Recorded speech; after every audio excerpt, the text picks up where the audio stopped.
Eletroparente, eletricista alto, muitos carros, e aqui está o meu. Aqui, com o seu trabalho, está o Sr. Manuel Lemos, que eu conheço há muito tempo, há muitos anos, a trabalhar nesta firma. Na sua opinião, Sr. Manuel, como é que o Sr. Fernando se tem relacionado com os empregados? Tem uma boa relação. Muito boa relação. Aliás, ele tem com toda a gente, não é? É. Eu também penso que sim. Na massa, falar com ele. Tenho aqui um empregado do Sr. Fernando. Como é que se chama? Miguel. De onde é? Campo bem feito. Campo bem feito. Está a fazer o quê? Estou a substituir aqui uma peça do sistema de refrigeração do carro. É um círculo anticongelante que está com uma fuga e nós estamos a reparar a fuga. Quer dizer, que faz tudo um pouco, mas mais especializado na eletricidade, é isso? Exato. Que idade tem? Eu tenho 22. 22 anos. Felicito pela profissão que tem e gostar do que faz. Muito obrigada. Claro. Conheci o Sr. Fernando numa garagem à saída da vila, em Castro Daire. Mudou para junto a Feitas Vacas, novas instalações e depois para aqui.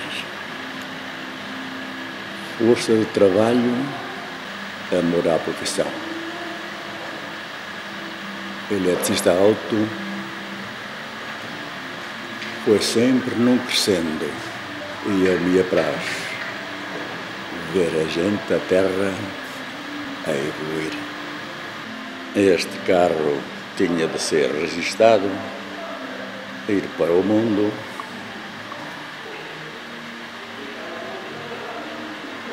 Está aqui, à espera que lhe deem alma. Está no cirurgião próprio. Outro.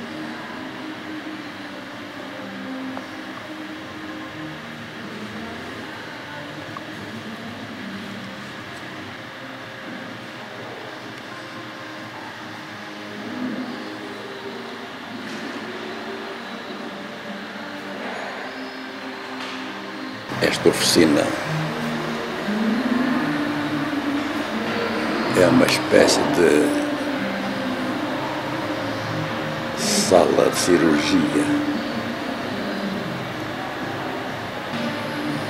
Os carros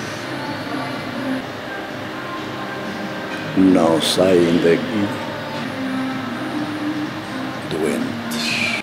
E em redor é o que vemos. Muitos carros, muitos clientes.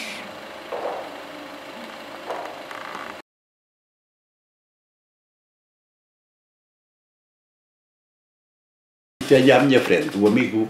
Qual é o seu nome? Fernando Parente.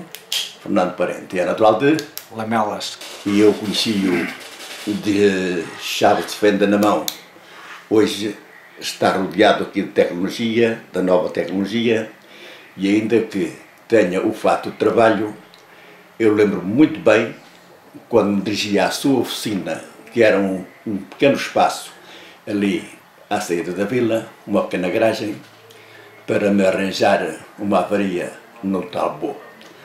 Tornei-me seu cliente e tive-o sempre como eletricista auto. Dali vi-o passar junto à Feira das Vacas para um espaço maior. E agora encontro-o aqui, neste pavilhão. Já estive a filmar os carros que o rodeiam. Pergunto-lhe, como chegou aqui?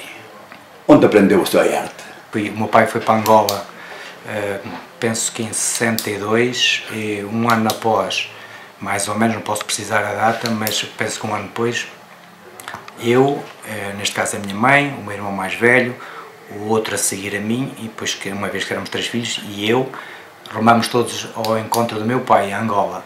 Na altura, quando fomos para embarcar no navio Kwanza, acabamos por ficar em casa de uma pessoa que era natural de Lamelas, que era guarda fiscal em Lisboa, e ficamos na casa do Sr. Manuel, uma pessoa que eu admiro muito, sempre admirei, a família, porque tratou-nos como nós, na aldeia, naturalmente, não tínhamos essas condições, onde eu tomei o meu primeiro copo de leite com torradas, o chamado galão. Isso fica na memória, nunca esquecerei. Aliás, quando retornamos de Angola para Portugal, a mesma família acolheu-nos, porque nós viemos e não trouxemos nada, e a família voltou-nos a acolher, na altura já não o Sr. Manuel, mas sim o Sr. José, filho, que nos acolheu em Lamelas, numa casa que ainda hoje existe. As condições eram as que eram, naturalmente, não era uma casa que estivesse totalmente acabada, mas ainda assim era melhor que ficar na rua. Aquilo que hoje vivemos sobre os refugiados, nós também de certa forma passamos por isso tudo. Pois há uma comparação muito grande entre nós retornados da África e os refugiados agora da Ucrânia. Sim. Eu também já fiz essa comparação. Muito bem, pode continuar. Portanto, quando rumamos para Angola, fiz a minha escola em Angola. Entretanto, aos 12 anos, infelizmente, o meu pai ficou paralítico, chamava na altura trombose, e eu, com 12 anos, primeiro tinha sido o meu irmão Manel, a seguir a mim, que deixou de estudar para ir trabalhar, e logo de seguida eu também fiz o mesmo. Portanto, quer dizer que eu, em termos de estudos, posso dizer que tenho a 4ª classe, que na verdade não consegui concluir o ciclo preparatório. Mas a parte técnica adquiriu-a na oficina. Exatamente, e depois aprendi a profissão na maior empresa de eletricidade em Angola, nome Altobate, que ficava na Avenida dos Combatentes, onde, através de uma pessoa que hoje é meu compadre, é padrinho da minha filha, da Susana, sabia da minha situação, e ele disse, ok, queres trabalhar, eu levo-te para lá e ficas meu ajudante. E assim foi. Ao fim de 4 anos, ele foi para a tropa e ele disse, Fernando, tu tens de ficar a trabalhar com a nossa caixa, não vais ser mais ajudante de ninguém. Portanto, e na verdade ganhei competências para tal. Tanto que ele foi para a tropa e eu acabei por ficar a trabalhar com a caixa, que era do meu mestre na altura, e pronto, isto é uma história, há muitas histórias no meio disso tudo, na verdade, e então há a história que isto nunca me esquece. Ele via-me assim de mau humor, naturalmente, porque também os problemas da saúde do meu pai também me obrigavam a ser uma pessoa mais reservada e levar a vida mais a sério. Ainda assim, ele metia-se comigo, e eu só lhe dizia assim, José, não acha pelo aquilo que eu faço mereço mais qualquer coisa? E ele só dizia assim, ok, no final de semana falas com o Mesquita que já tens lá o aumento. E portanto é uma história que também eu digo que as pessoas trabalhando e mostrando valor, certamente que serão reconhecidas pelo aquilo que fazem. E foi aquilo que aconteceu comigo, naturalmente, não fiz mais que a minha obrigação, e também cheguei a este ponto porque tinha a necessidade de trabalhar para ganhar, para ajudar a família. Isso, eu costumo dizer isso muitas vezes. Aqueles que chegam longe são aqueles que mais necessidade têm.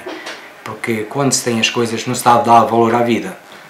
Quando se tem nada é muito mais fácil. Nós temos vários exemplos a nível de Portugal, e não só, mas a nível de Portugal, muitas pessoas que chegam longe são pessoas que tiveram dificuldades, passaram por dificuldades. A necessidade aguça o engenho, e não é por acaso que eu estou a falar aqui consigo, e que também eu tenho por amigo. Sempre admirei as pessoas que subiram a vida a pulso, que eu costumo dizer que reganharam a vida.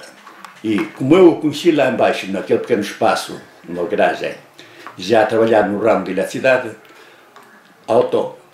Como eu escolhi para meu eletricista auto, nunca tive outro em Castro Daire e sempre fui bem servido por si, não só do ponto de vista técnico, mas a forma humana e gentil como sempre se me dirigiu, eu tinha de pô-lo nesta página de Gente da Terra. São pessoas como meu amigo que investem no interior, que fazem com que Portugal periférico se mantenha de pé. Investiu, deu trabalho, foi útil à comunidade que o rodeia. Eu queria deixar aqui uma palavrinha à sua esposa, pois quando o conheci, o meu amigo era o homem das chaves de fenda, o homem do torno, o homem das mãos sujas, nos óleos, e a sua esposa era a do escritório, era aquela que me apresentava as contas. Quando falei com o Sr. Fernando, falamos na esposa e na parceria que ambos fazem para construir a vida. É lá que está, como sempre, uma parceria perfeita, digna de registro. E tenho agora aqui um filho seu. Como é que se chama? Márcio Parente. Foi meu aluno. Sim. Está aqui no escritório, fazendo parte do staff do seu pai. Diga-me uma coisa, o que é que o orgulha a si pelo pai que tem? O que me orgulha mais no meu pai é a capacidade de sacrifício que ele tem. Tem sempre na tentativa de inovar, de acompanhar o mercado. A resiliência. A resiliência de iniciativa e criatividade. Sim. Eu disse-lhe ali, quando o entrevistei, que eu conheci lá abaixo, num pequeno espaço à saída da vila, numa pequena garagem, e depois conheci-o junto à Feira das Vacas, e hoje conheço neste espaço. Isto é mesmo, como disse o Márcio, só um homem de iniciativa, um homem empreendedor e capaz de investir na sua terra, isto é, no nosso concelho. Por isso é que eu disse que este registro que estou a fazer ia ter o título Gente da Terra. E vai mesmo.